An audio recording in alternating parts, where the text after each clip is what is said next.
We did not need to be in here, but I just wanted a reason to sit next to my book wall. Gotta appreciate it while it's here. This video is sponsored by Squarespace, the all-in-one website platform for entrepreneurs and creatives alike. So normally this posting week, I do an elaborate holiday-themed dessert. And by normally, I mean I've done it twice and then I just called it a tradition. But here's a potentially controversial opinion. Traditions are useless if they have to be forced. And guess what? Even though I've been baking a lot more lately, nothing came to mind for an over-the-top Christmas dessert. I have no ideas. What I do have is a giant bush in my backyard. So you may recall, if you saw our original moving in videos here, that this house came to us with this massive flowering bush in the backyard. And I didn't know what it was. I didn't bother looking it up because research is only fun sometimes. But I just so happened to go out to get some flowers for our front porch and I saw some lantana and I was like, oh, beautiful lantana, we'll totally get that.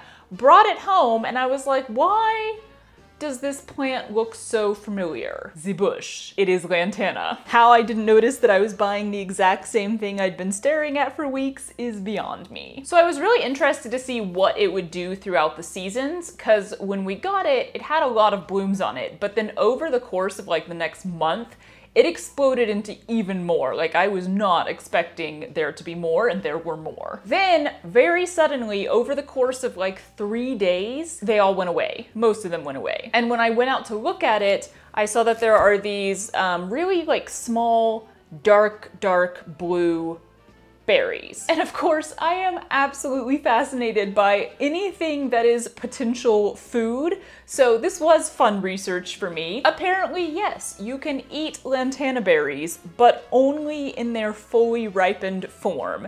If they're not ripe yet, they are toxic and potentially lethal. That is always a real confidence boost for foraging explorations. But I have also always been fascinated with the idea of dyeing fabric with natural substances from plants and stuff that I can find wherever I can find them. So I immediately thought, time to dye. For the last several days, I have been going out and picking berries. So day one of picking lantana berries, that's how much I got, which is not much, but not bad for how small they are. My hands are disgusting. And I could have picked more. I just came inside because I was getting destroyed by mosquitoes, as usual. But hopefully these will last in the fridge, because the idea is that I'll go out every day and keep adding to it until I have enough to dye something. So I just did another round of picking and I've got quite a bit here. So hopefully this is, danger. That is not a thing we want staining our carpet. Anyway, hopefully that is enough to get some decent color onto some fabric. I'm assuming it'll be a light purple. Maybe? But we shall see. So I bought 10 yards of cotton muslin just very quickly off of Amazon, because y'all, this is a rare project for me that went from ooh, that would be cool, to okay, we're doing it, in the course of 2 days. I also bought a giant sauce pot, because I'd like to dye a lot more in the future, and it seemed wise to have a dedicated pot for the job. I went with a really cheap one, and weirdly enough, this seems very good quality. No complaints, I guess. So I did a little bit of research on dyeing, particularly dyeing with natural substances, and I am only very lightly informed at this point. So if you are an expert by any chance in dyeing fabrics, particularly with natural plant and food substances, etc., do feel free to leave your tips and tricks in the comments. They won't help with this video, but seriously, I do plan on dyeing many more times in the future. And at this point, I am just having way too much fun using the word dyeing. My brain does a little giggle every time. So from what I looked up, it looks like the first step is cleaning your fabric. Several sources said to boil it for a couple of hours with either soda ash or powdered detergent, or both. But my grocery store had quite literally neither of those items anywhere to be found. So I just washed it in the machine like normal, and hopefully that's okay. Well, that was fun. I'm gonna break up the 10 yards into 1 yard pieces because first of all, I want them to be more manageable, and also I want to experiment. So I'm not just going to dye stuff with the lantana berries. That was the thing that sparked the whole idea, but I'm gonna try a bunch of other things that I can find in my yard. Theoretically, hopefully, depending on what I can find. So I just want several smaller pieces of fabric that I can experiment with. Who knows what I'm gonna end up doing with the dyed fabric. Yeah. The second step is to add a mordant to your fabric, which is a substance that helps the fabric like actually absorb the dye, and then it helps the dye stay in the fabric longer. The most common mordant I saw mentioned is alum? Alum? I think it's alum. Which like, I don't know what this is. Ideal for pickling and canning. Oh, it's potassium aluminum sulfate. But like, this seems very like chemically, scientific-y kind of stuff, but it's with the spices. So I guess it's edible. The other ones that I saw were salt and vinegar. And I found one source that said, salt is better if you're dyeing with berries or fruit, and vinegar is better if you're dyeing with plants. So I was gonna get both of them, only I absolutely despise the smell of vinegar. So I figured I would just go with salt and alum. I mean, we're starting with berries today, so I figure I'll do the salt and then maybe do the alum later. I don't know what I'm doing. We're just gonna have a little fun. I'm gonna dump like a cup of salt in here, and I'm sure it'll be fine. That'll do. Oh God. I'm gonna start with 4 pieces today, and I shall mordant more later as we go. Soup. All right, so you're supposed to simmer that for an hour, so while that makes the absolutely terrible noise that this stove makes, yeah, I hate it. Let's hear a quick word from today's sponsor. Do you have your own website? Do you want one? Do you want to sell your products online from your own personal storefront? Do you need a place to organize your collection of artwork so you can show it to clients? Do you want to create it all yourself even though you don't have a background in website design? Well, it's a good thing Squarespace is here to help you with all those desires and more. Creating and personalizing your own website has never been easier thanks to their new website design system, Fluid Engine. All those super confusing bits like resizing things for a phone screen versus a desktop are taken care of for you, so you can focus on getting all your lovely photos, products, stories, whatever it is you want into one neat and tidy, aesthetically pleasing place for your clients, customers, fans, family members, and friends to visit. A professional working website is achievable with Squarespace, and honestly, it's pretty fun to just futz around with. Head to squarespace.com for a free trial, and when you're ready to launch, go to squarespace.com/thestitchery for 10% off your first purchase of a website or domain. Thank you so much to Squarespace for sponsoring this video, and let's get back to dyeing. Okay, so I finally got it to fully simmer, by which I mean I started playing games on my phone until it boiled over. It's fine, it's simmering. Everything is fine. So I figured while that's going, I will prep my berries, because there is a lot of like little gunky bits mixed in with these. I have not yet tried one. They are edible. The internet says so. I don't think I'll die from eating one. They had a really lovely scent as I was picking them. All right, this one looks super fresh and definitely ripe.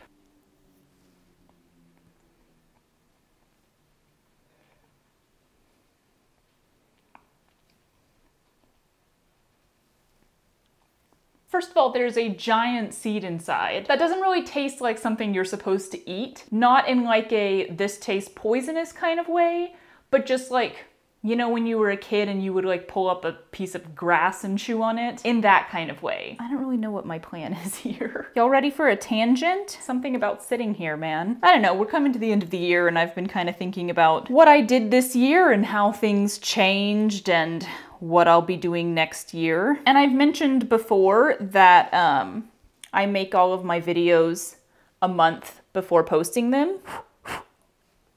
a berry. I very much admire YouTubers who can put out weekly content that they've actually made that week. That is a skill set, man. So many kudos to them, but also I feel like residual stress on their behalf. No, not residual. Residual's not the right word. You know what I mean. I don't know what the right word is. But yeah, for my own sanity, I make my videos in advance. But I've been noticing lately that, you know, I went from being 4 weeks in advance to all of a sudden I was 5 weeks in advance, and then I was suddenly 6 weeks in advance. And at first I was like, wow, way to go, you're so on it. But then also, like, I don't want to get too far in advance, you know? Because you reach a certain point where it's like, well, I'm just in a completely different season now. And plus, you know, it's already like waiting a month to share the projects that I'm doing. That already makes me like antsy. So I don't really want to get more than like a month in advance. And I was like, why is this happening? And then I realized that I used to have another job. Like all of last year and the beginning of this year, I worked as background for film and TV. And it was my side job because I have been considering YouTube my full-time job for quite a while now. But like I was still spending anywhere from like 20% to maybe 50% of my time on sets working those jobs. And then of course the writers went on strike and then the actors went on strike, and currently as I'm filming this the actors are still on strike. But yeah, when that first started happening, I was traveling a little bit, so I was in France for a while, and then when I got back from that, we kind of immediately went into emergency house hunting, and then, you know, we were moving and we were living in a hotel and then we were trying to get settled here and everything. So I think for a while, like all of that stuff took the place of the time that I would normally spend working as background. But then eventually we did get settled, and for a couple months now, I've basically just been doing project after project after project, making video after video with no breaks in between any of those days. And like I'm a massive workaholic, so I am really bad about giving myself days off. So I'm kind of just like churning out projects, which is fine. Mood-wise, it's fine. Mental health-wise, it's fine. I've been enjoying it. But yeah, that was why all of a sudden I was like, why am I so far ahead?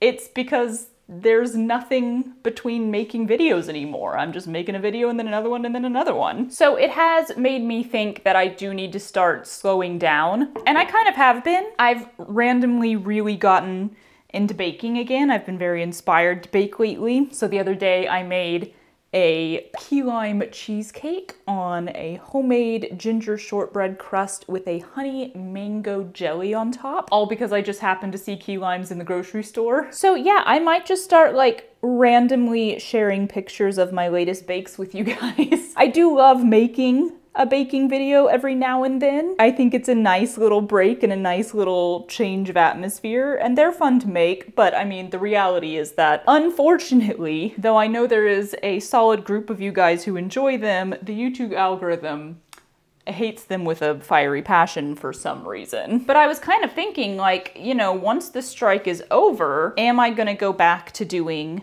background jobs? And at first I was like, well, you don't have to, because, you know, at the beginning of this year, I was not making a living wage off of YouTube. I was not even really making a wage off of YouTube. I could make more in one day working background than I could in an entire month of ad revenue. But thanks to all of you absolutely lovely people, that has changed this year, and I am now making a living wage off of YouTube, which is absolutely incredible, and I'm so honored, and I just feel so incredibly privileged and lucky to get to do this job. So yeah, I was like, well, you don't really need the side job anymore. I really enjoyed doing background. I love being on set, but I was worried, like, is that gonna be too much? Am I gonna struggle to put out a weekly video if I go back to doing that? And now, like, I guess this is telling me that no, you probably won't. I think you can go back to doing background on the side and you will still be able to get a weekly video out and do plenty of projects and share all of them and all that stuff. And I also did realize recently, and I don't mean this to sound worrying at all. It's okay, it is totally okay. But working background was the only time that I interacted with human beings in person, like at all. So I think it was kind of good for me. So yeah, I don't know. I'm kind of thinking that yes, when the strike is over, I might go back to doing some background on the side. I do miss it. I miss being on set. It's a really fun job to have. And another job that I feel so privileged to have all the time. But it is interesting. I don't know how relatable this is. But y'all, I've been getting stressed. I've been stressed out lately because I have so many ideas for projects I want to do and videos I want to make, and like not enough Fridays. It's not even necessarily that I don't have enough time to do the projects, but like I don't have enough posting weeks. When I make a list of like, here's all of the next projects that I want to get done, it takes me all the way into like June of next year, and that is so far away from now. Which I guess all of that to say that I'm really excited about the coming weeks and the coming months, and quite frankly, the coming years. It is just such an incredible opportunity that I get to make stuff and share it with you. And like, we get to have a community here about making stuff and winging it and not knowing what we're doing and being creative and just trying things out. I love that, and I love the growth that I've seen this year. I love the projects that I've done. I'm so excited about the projects that are coming up. Yeah, I feel like this was early in the video to get this mushy and have this long of a chat. So if you stuck here through all of that, thanks. We are gonna go back to dyeing stuff now. I'm almost done with my berries, but sometimes I just need to have a little chat.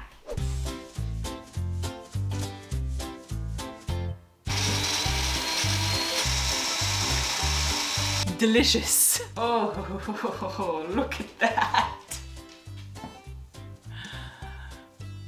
It's just sludge. So that's fun. Now I'm kind of wondering if this is just gonna dye it like brown. I guess we'll see.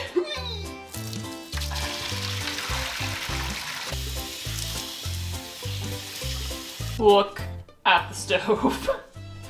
Whoops.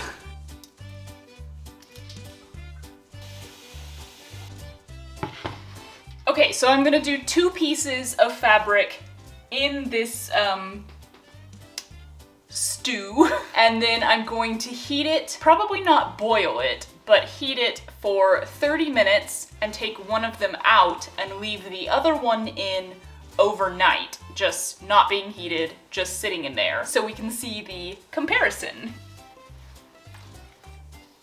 Yeah, I really feel like this is just gonna turn out brown, which will be a little bit disappointing, but also like, it's still cool. All right, so that's been going for technically longer than 30 minutes. So I'm just going to, well, probably let it cool a little bit first, but then I'm gonna pull one of these out, leave the other one in there, and see you tomorrow morning.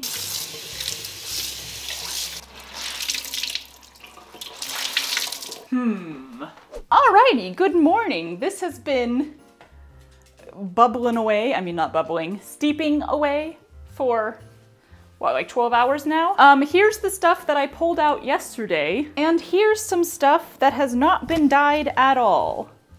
You may observe that they look exactly the same. Yeah. So I don't know if that's like I didn't use enough mordant, or I didn't scour the fabric well enough to start with, or these berries just don't dye super well. But like, that looks pretty much no different. It's not exactly a pretty color, but it is significantly darker, assuming that it doesn't just all rinse out when I rinse it. Well, my current opinion on lantana berry dyeing is, Don't bother. Let's try something else. My confidence is only lightly shaken. So the lantana bush is mostly berries now, but it does still have some blossoms on it. I think enough that I can try to dye things with these brilliant orange, red, yellow blossoms and maybe get a more interesting color. So you can see there's still a decent amount of orange on there. I'm gonna go pick some berries. No, I'm gonna go pick some flowers.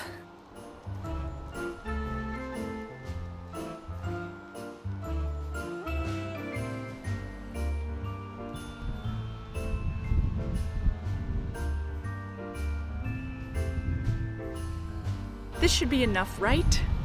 Right? I hope so. What a pretty puppy. With these, I think they're gonna need to steep and actually like release into the water before I even put fabric in it. So I'm gonna dump them in here, add just like that much water, gently heat it for like 30 minutes, and then cover it and let it sit all night. All right, hello, good morning. I'm gonna strain the flowers out now because washing all of the berry gunk off the last round of fabric was annoying. And then we're gonna stick 2 more pieces in here, the other 2 that I mordanted with salt, and I'm gonna give one of them all day long and then the other one all day and all night. No more of this 30-minute thing. Oh, also in randomly related news, the strike ended today. SAG-AFTRA strike officially over. Woo! And we're off to the races again. So at this point, I'm thinking I should just title this video Charlie Soaks Fabric in Water for Absolutely No Reason, because yep, that's what we got after like 24 hours of being in this quite yellow water. It literally looks like it has soaked up no dye whatsoever, and I haven't even rinsed it out yet. Isn't this fun? So I'm gonna rinse this out and add it to my berry dyed fabric, which I won't be able to tell apart because they all are exactly the same color, which is the exact same color that they were before I stuck them in colored water for 24 hours. Huzzah! I did get a jump on my next attempt yesterday, which is one that, like, at least I know it should work because when I looked up dyeing things with natural substances, this was something that people have used frequently and it's worked for them. Rosemary. I have 2 rosemary bushes outside, so I gave them a trim yesterday. I got a whole pot full of rosemary, covered it in water, gently heated it for probably like an hour, and then left it to soak overnight. But before I put anything in that, I need to mordant more fabric, and I am definitely going to use the alum this time because, like, that's the only thing I can think is like my salt mordant thing did not work. Or possibly this is because I didn't actually scour the fabric, I just washed it in the machine. Or, you know, I'm just being punished for buying fabric on Amazon. Oh, there's a thought. I wonder if this isn't actually cotton. Should I do a burn test? Bring on the fire!